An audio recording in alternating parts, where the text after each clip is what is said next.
Educational creativity চ্যানেলে সকলকে স্বাগত। আপনারা জানেন যে গতকাল একটি ইন্টারভিউর নোটিশ প্রকাশিত হয়েছিল। সেই নোটিশের কতটুকু সত্যতা ছিল সেই নিয়ে অনেক সন্দেহ ছিল। ইতিমধ্যে ভিডিওতে আপনাদের জানিয়ে দিয়েছিলাম যে এটি ফেক, মানে ফেক বলার উদ্দেশ্য কী, কী বা কেন আমি ফেক বলেছিলাম জোরের সঙ্গে, তার অনেক কারণ কিন্তু আপনাদেরকে আমি শেয়ার করেছিলাম। তো পশ্চাৎ এই রিলেটেড একটি নোটিশ কিন্তু প্রকাশিত করেছে। আপনারা দেখুন, notification pertaining to A fake notice for interview viva voice and aptitude test.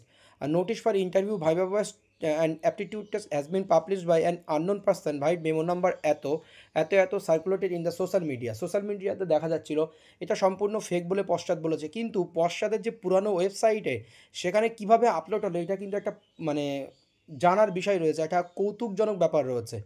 তো এখানে এমনকি যেভাবে নোটিশ করা হয়েছিল, আগের যে প্রিভিয়াস নোটিশগুলোতে ক্লিক করলেও কিন্তু সেই নোটিশ পিডিএফ বার হচ্ছিল।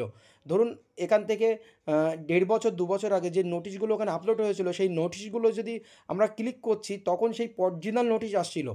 সবচেয়ে উপরে এটা ছিল, এটা দীর্ঘ ১-১.৫ বছর ২ বছর ধরে এই মানে ওয়েবসাইটে কোনো নোটিশ আর আসে না। হঠাৎ করে এই নোটিশটি আসে এবং চারিদিকে ভাইরাল হয়। কিন্তু এত বড় কাজ কে করলো? এর বিরুদ্ধে কিন্তু পশ্চাতে স্টেপ নেওয়া উচিত বা এফআইআর করা উচিত বা তদন্ত করা উচিত।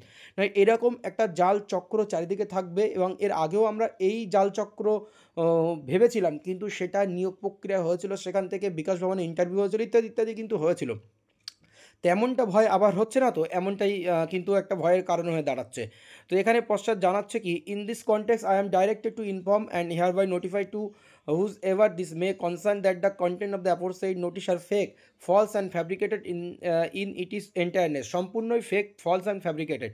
The website stated in the said fake notice, এই website is not associated with this board. বোর্ডের সঙ্গে অ্যাসোসিয়েটেড নয়, কিন্তু সেখানে কিন্তু বোর্ডের পুরনো নোটিশগুলো উঠছিল। Neither the West Bengal board of primary education nor any official employee ও স্টাফ, মানে West Bengal board of primary এডুকেশনের এখানে কেউ নেই, এমনকি কোনো অফিসিয়াল এমপ্লয়িজ বা স্টাফরা এর সঙ্গে যুক্ত নেই। With the publication of the aforesaid notice clearly this is an fact of impersonation. Any person, entity believing and or doing anything is furtherance to the aforesaid fake notice may do it at his her own risk and পেরিল। যদি কেউ এরকম ধরনের কাজ আবার করে বা এরকম ধরনের বিশ্বাসভঙ্গ করে, সেটা ফেক নোটিশ করে, পুনরায় সেটা তার নিজ দায়িত্ব বা নিজের রিস্কে করতে হবে। For such act neither the West Bengal board of primary education nor and any of the official, একই কথা বারবার বলা হচ্ছে। কিন্তু এত বড় কাজ কার সাহস হলো? পশ্চাতে পুরানো ওয়েবসাইটে নোটিশ উঠছে যে ইন্টারভিউর নোটিশ, তাহলে এর মধ্যে কোনো কি চক্র রয়েছে? আর এই যে গৌতম পাল মহাশয়ের যে সই, সেই সইটা কিন্তু ওখানে সেম ছিল, আপনারা লক্ষ্য করেন। এই যে সেম সই এখানে কিন্তু ছিল। এই নোটিশটি ফেক বলে পশ্চাৎ আপাতত জানিয়েছে। এটাই হচ্ছে আপডেট।